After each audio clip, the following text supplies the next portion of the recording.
All right, thank you.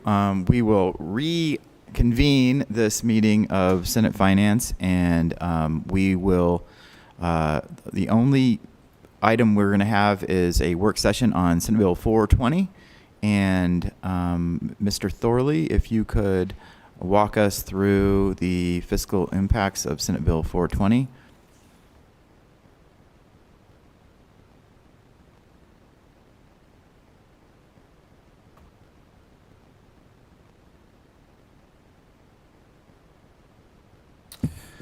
Thank you, Mr. Chair. Wayne Thorley for the record, LCB Fiscal Analysis Division. Senate Bill 420 was heard by the committee on May 19th. And I want to make sure everybody's working from the same set of documents. During the hearing on May 19th, there was a proposed amendment number 3409 to Senate Bill 420 first reprint that was discussed. So the fiscal impact statements that I'll go through today are all related to this mock-up of the bill. So it's the first reprint, and then there is a proposed amendment 3409. There was also a conceptual amendment presented by Senator Cannizzaro on May 19th to the bill. So this is in addition to proposed amendment 3409. I'll briefly read through. This is a small conceptual amendment. The first part of the conceptual amendment was to amend Section 39 to require that the actuarial study consider the impact on the market premiums with and without participation requirements for healthcare providers as outlined in Section 13 for the public option. And then the second part of the conceptual amendment is amend Section 10, subsection 5, where it says the director in consultation with the commissioner and the executive director of the exchange may revise requirements of subsection 4, provided that the premium for the public option must be at least 15% lower than the average second lowest market premium over the 4 years in which the public option is in operation.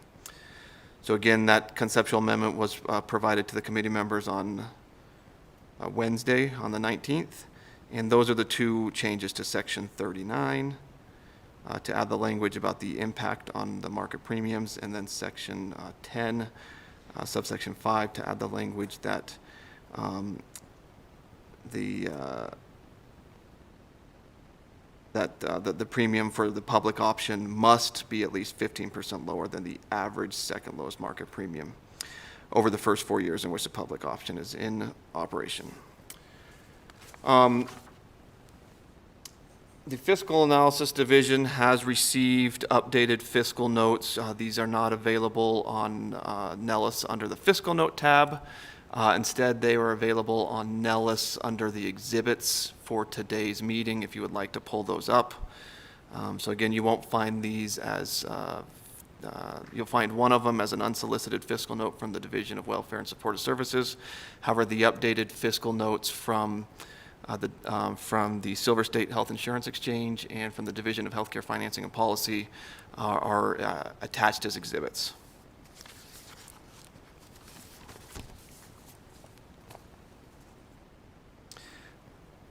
I will start with the Silver State Health Insurance Exchange. They have updated their fiscal impact estimates based on the proposed amendment 3409. And because of the effective dates of various parts of the bill, the majority of the fiscal impact to the Silver State Health Insurance Exchange would occur in the 23-25 biennium and beyond. The estimated fiscal impact for the upcoming biennium, the 21-23 biennium on the Silver State Health Insurance Exchange, is $600,000, and that would be in the second year of the biennium, FY23. This relates to $500,000 for an actuarial analysis that would begin in the first quarter of FY23. And that actuarial analysis would have to be done prior to the preparation of the waiver development, which would occur in the third quarter of FY23. Waiver development is estimated to cost $100,000. So $500,000 for the actuarial analysis, $100,000 for the waiver development, for a total of $600,000 in FY23. That is the total estimated fiscal impact for the upcoming biennium. Staff would note that the Silver State Health Insurance Exchange is supported by fees, not general fund. So this would not be an impact to the general fund.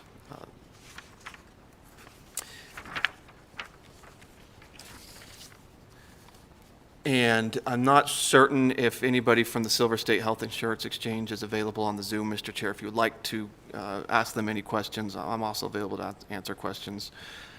I'll move on to the Division of Welfare and Supportive Services fiscal note. This is an unsolicited fiscal note that is in the fiscal note section of the bill on Nellis. The Division of Welfare and Supportive Services fiscal note relates to the Medicaid provisions of the bill. So there is the public option portion of SB 420, and then there's some Medicaid portions of the bill. This specifically relates to the Medicaid initiatives about the eligibility expansion to 200% of the poverty level,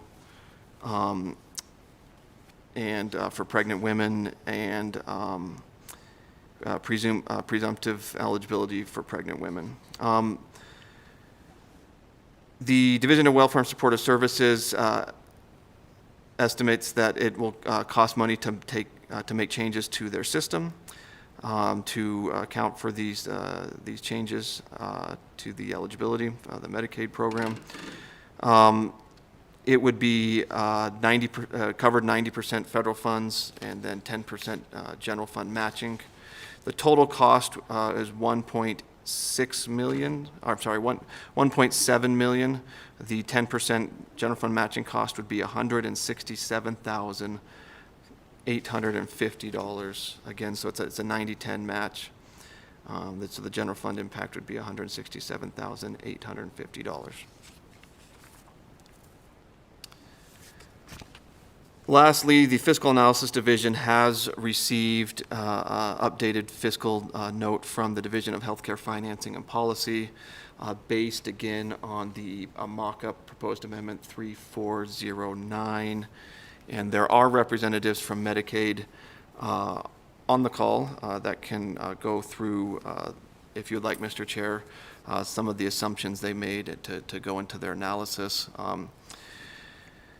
The estimated total computable impact of the public option portion of the bill is $1.6 million for the upcoming biennium, the 21-23 biennium, and then $2.4 million in the 23-25 biennium. The division notes that it is unable to determine if any federal financial participation will be available to fund these activities at this time. And again, so those are the fiscal impacts for the public option portion of the bill. So again, $1.6 million in the immediately upcoming biennium. The estimated total computable impact of the Medicaid portion of the bill is estimated at actual savings, so not a cost, savings of $1.13 million over the upcoming biennium, the 21-23 biennium, and $1.7 million over the 23-25 biennium. The state general fund portion of the savings is estimated at $384,000 for the upcoming biennium, and then $533,000 for the 23-25 biennium. So all in, the division estimates a fiscal impact, a cost for the public option portion of the bill, but a savings for the Medicaid portion of the bill. And again, the division is not able to determine at this time whether any financial assistance would be available for the public option portion. So if you take the total estimated cost for the public option portion of the bill and subtract out the estimated general fund savings for the Medicaid portion, the state general fund impact would be $1,255,437 in FY 21-23, and then $1.8 million in FY 23-25, so the next biennium. Mr. Chair, happy to go into more details on the fiscal impact statement, and happy to take any questions that the committee might have on what the fiscal impact is of this bill. Thank you. Thank you, Mr. Thorley. Do we have any questions for Mr. Thorley on these fiscal impacts? Senator Keyheffer. Thank you, Mr. Chairman. So on the Medicaid piece from DHCFAP, and I apologize, I don't have it in front of me, does that include zero expenses associated with the eligibility expansion because of the amendment?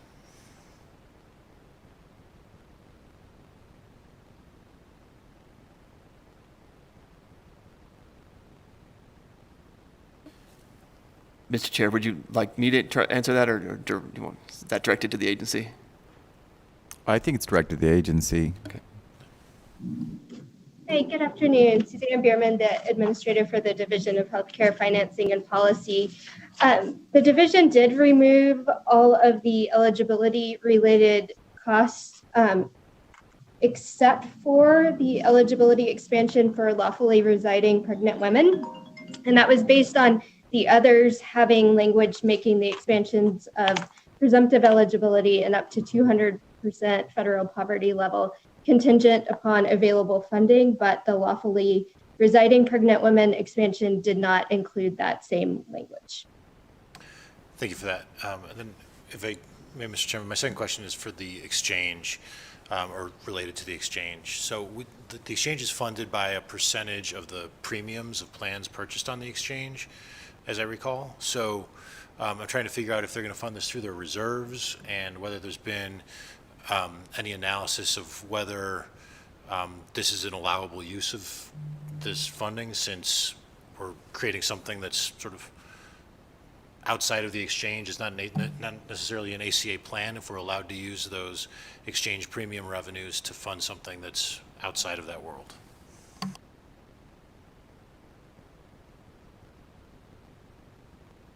Thank you for your question. This is Jennifer Krepp from the Silver State Health Insurance Exchange. I serve as the Chief Financial Officer.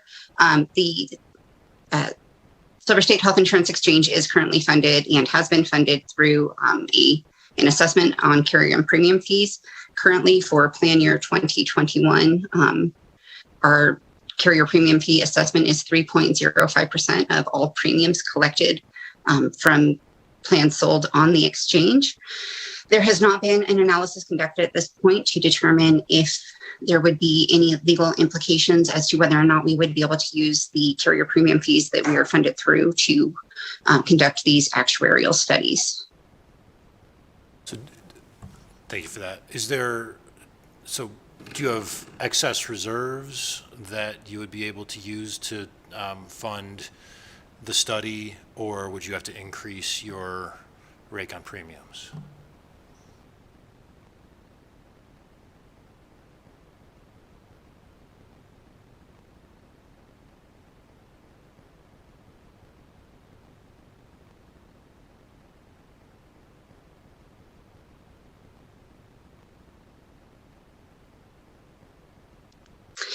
Excuse me, I do apologize. I was muted.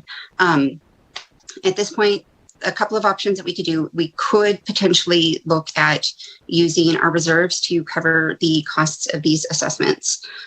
We could also look at other federal funding opportunities dependent on what the rules are that are attached to those federal funding sources. For instance, perhaps the American Rescue Plan might be able to cover some of these expenses. That is unclear at this point, so that would require additional research and analysis on the part of the exchange. Mr. Thurley, do you know if there's reserves sufficient in that budget? Okay, thanks. Thank you. Do we have any other questions on Senate Bill 420?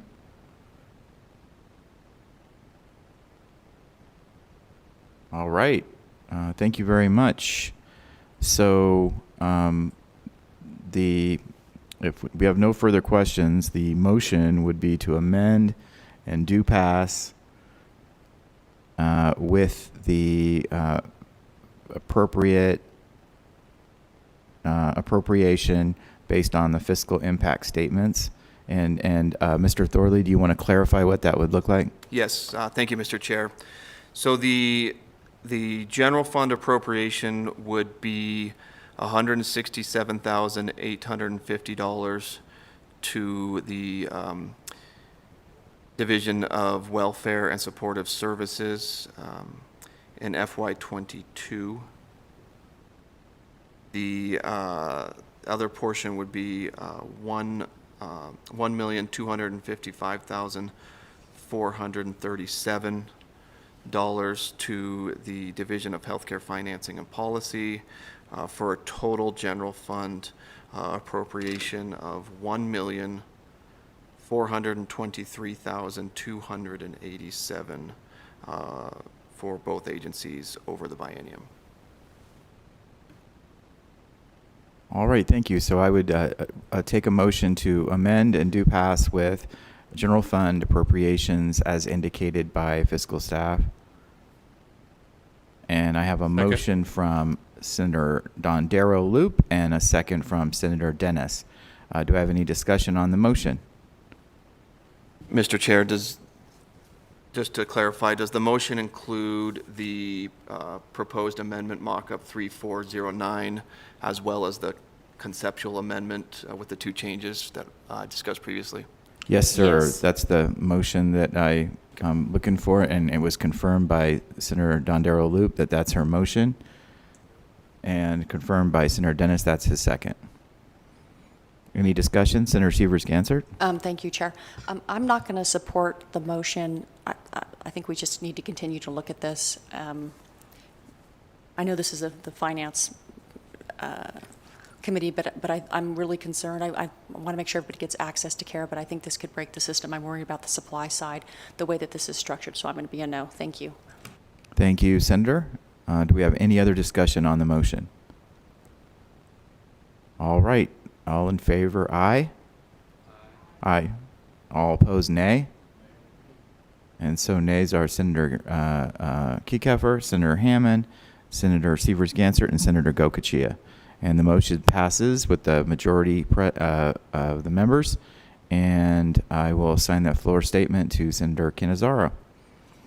Thank you so much, committee, and thank you very much, all the agencies and staff that have been so patient with us and worked so hard on the fiscal notes to get them to a place where we could have this work session today.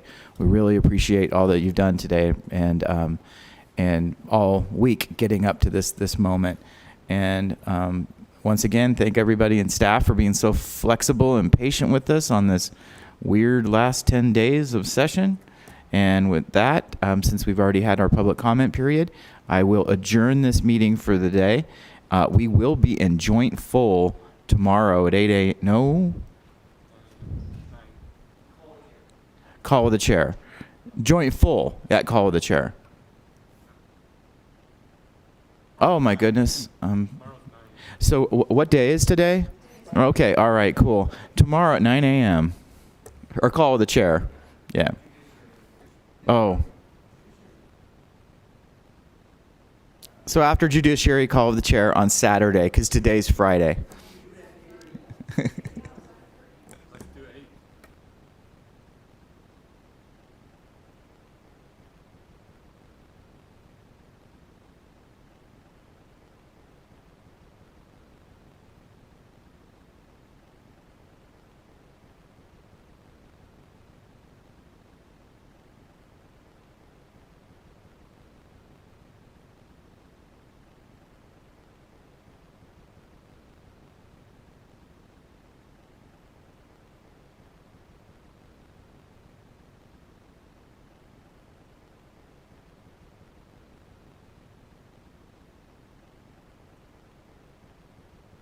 So I can adjourn anyway, and we can continue this discussion, world.